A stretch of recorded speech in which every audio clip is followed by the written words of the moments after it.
This is the best of the week on Relevant Radio. There are few things the world needs more right now than men in the mold of St. Joseph. This is a time for men, for leaders who are faithful and virtuous witnesses to Christ and His church. It's the Drew Mariani Show on Relevant Radio. The Supreme Knight. Patrick Kelly's going to be stopping by in a quick second here, and I love the piece of audio that my producer Nick had tapped into, because we do have a crisis, don't we, in fatherhood and with men in our country today. Too many men are adrift, and the effects are devastating. You see broken families, lost faith, and a culture struggling to ultimately find direction. A couple of years ago, I think it was in August of last year, actually, I think it was down in Orlando. I think it was in Florida for the Knights of Columbus. They had their 141st Supreme Convention down there. And I heard Supreme Knight Patrick Kelly address this issue. He's going to be stopping by. I want to talk about it because it's so critical. You might be familiar with the Knights of Columbus. They may be totally new to you. You might say, who are those guys? Weren't they the ones who were wearing the hats? Knights of Columbus are an awesome organization. They're the world's largest Catholic fraternal service organization in the world. They were founded by a man on his way to sainthood right now. His name's Blessed Michael McGivney. And Father McGivney founded them back in 1882 in New Haven, Connecticut. And their mission is rooted in something that I think is so critical to the success of this great nation of ours. And that is patriotism and fraternity and charity and unity. They got 2 million members across the globe. They're committed to building a culture of faith and fraternity, and they are an unbelievable charitable organization. I want to introduce you to them today. I want to put on your radar the great work that they're doing. And I also want to invite any man who's listening who feels a call to be part of something bigger than himself to check out the Knights of Columbus, because their charitable works are monumental, with millions donated annually to the cause of life in our country and faith formation and humanitarian aid. And the litany goes on. But it's my great honor today to welcome the Supreme Knight, Patrick Kelly, to the broadcast. He's the 14th Supreme Knight of the Knights of Columbus. As I said, he leads the world's largest fraternal service organization. He's a man of extraordinary faith, a man who has served our nation, a man of public service. Very impressive career, spans the military and public policy and leadership roles, and he's now spearheading the Knights of Columbus, and he has advanced their mission to strengthen families and defend life and promote our Catholic faith. And it's a real privilege to have the opportunity to talk to him today. And Supreme Knight Kelly, great to have you with me. Good afternoon. Yes, thank you very much, Drew. It's great to be with you, and it is my privilege to be with you and on Relevant Radio this afternoon. I couldn't be more honored to be here. Well, thank you for saying that. We value what you do, and we're all in this together. We're all, pulling the same sleigh as Catholics. We want a better culture, a better country, we want stronger families. We want to respect the dignity of the human person. I know, gosh, you are such a huge organization, but believe it or not, there are people who probably don't know a whole lot about who the Knights are. For those who may not be familiar with the mission, the organization, maybe you can give us a quick 101. Yeah, so we're an organization, 142 years old, a men's organization, and we are dedicated to faith and to charity. And what we do is empower Catholic men to live out their faith in their parishes and their communities. And we really bring men together in friendship and in fraternity. That's what we do. And from those ties, then, we go to serve. And we serve our communities and we serve our countries in the ways that you had mentioned, Drew. But, our whole goal is to ultimately to make men better husbands and better fathers and really better citizens. That's what we're all about. Amen. And along the way, serve others. And as you said so well, if you want to be part of something bigger than yourself, the Knights of Columbus is the perfect answer for that. I had the privilege of hearing you speak last year in August. You addressed something I've been talking about on the radio for a long time, and that's the crisis that we're seeing today with men and with fatherhood. So many men have abdicated their leadership role, both spiritually and in the home, and a lot of people have lost faith. And, of course, that ripples out into the family. And if we want to have a strong family and a strong country, We need men to rise up, to reject that passivity, and to live boldly for God. And I know you've got an initiative out there called the CORE Initiative. I was reading about it a little bit earlier today. I personally believe this kind of fatherhood can change everything, shape children, marriages, the culture. People can rediscover the beauty of truth and the dignity of human life. What are you doing? Tell men about how you are helping Catholic men grow in both faith and virtue. Yeah, so what we are doing is we are trying to answer what you're talking about is what the Surgeon General of the United States last year called the epidemic of loneliness and isolation.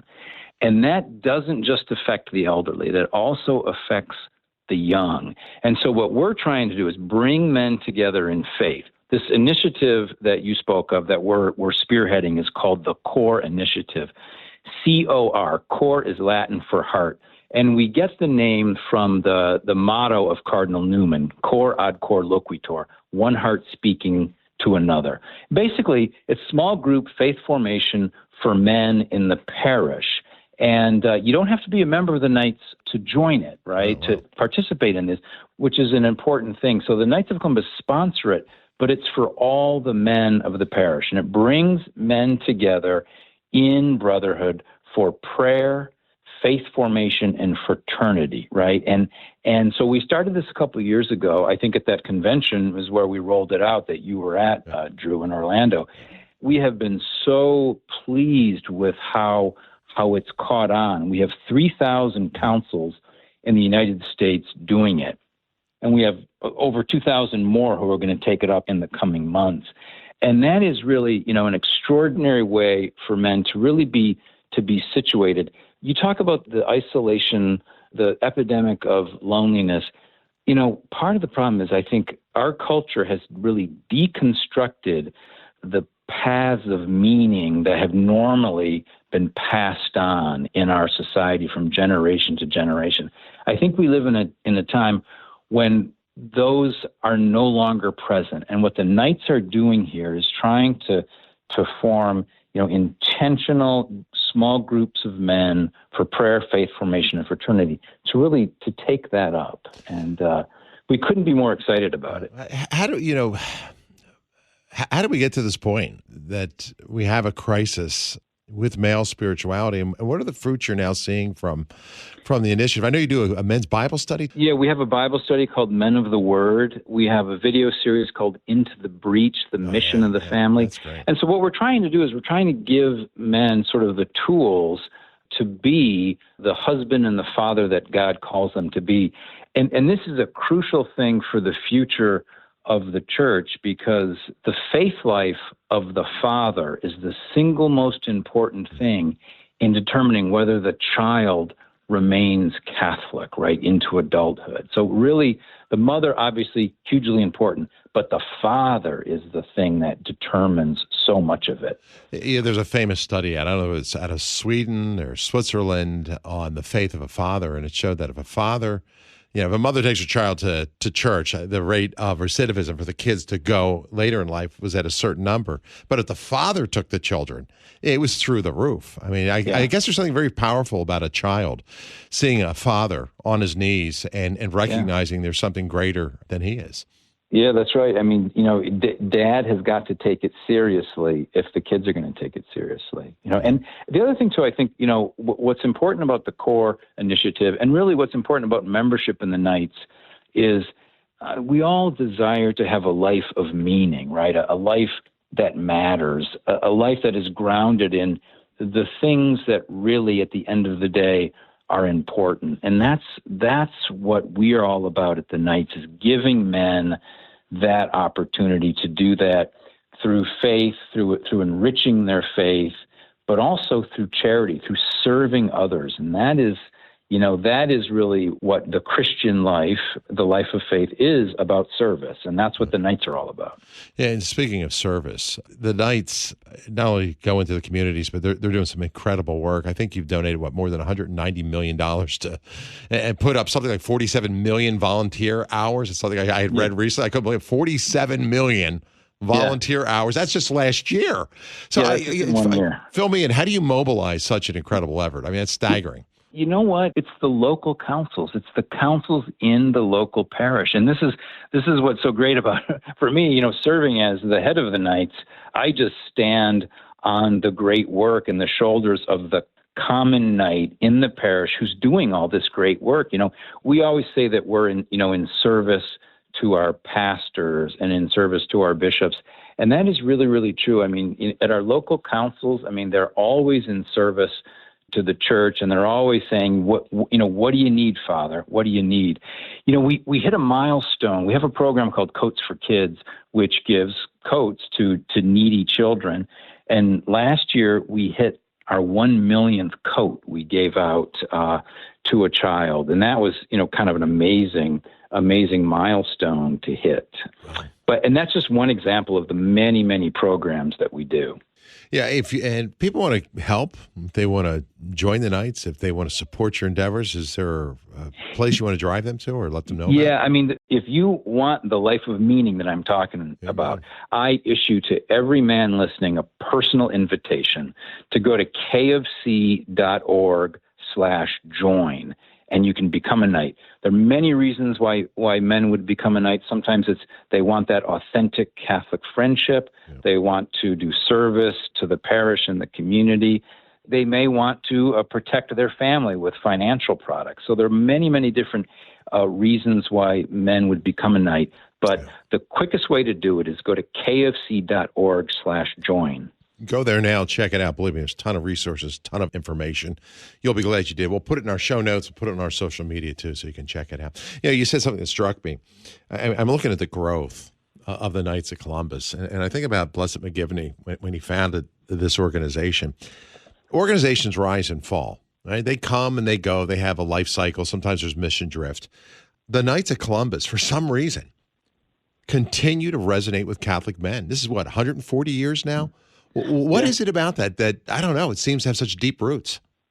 Yeah, it is. Last year we brought in 92,000 men into the Knights of Columbus. And it was one of our best years since the years just following World War II. And I think what it is we stay true to our mission, that mission that has been given to us by Blessed Michael McGivney, that mission of faith in service.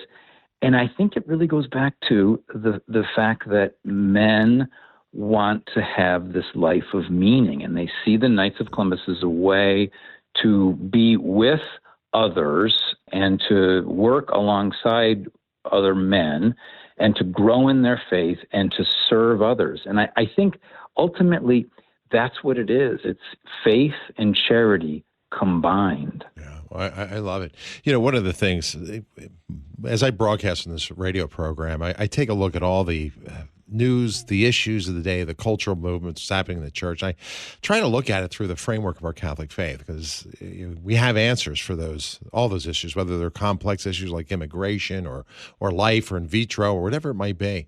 One of the things I talk about on this program here too, and it's something that gives me concern, I don't know what the future looks like for it, is religious freedom, because we see that in various quarters of the world under serious threat. And I don't ever want to take the freedoms that we have as Americans here for granted. I know one of the great themes of the Knights is patriotism, but the religious freedom really is the very foundation of so many of our rights. Is what allows us to worship and to serve, to live in accordance to God's truth. And when that's compromised, I believe the entire moral fabric of society is at risk, because our faith shapes our values, and those values ultimately shape our actions. And I know you're on the forefront of this as well. How do you see it? And do you see threats to it? And how are the Knights helping to push back the rise of this threat to our religious freedoms? Yeah, this is something that goes back to our very founding 142 years ago, because at that time, young, Catholic men and Catholic families were suffering from a predominant culture that was anti-Catholic. So defending the faith is really part and parcel. I would say it's in the DNA of the Knights of Columbus.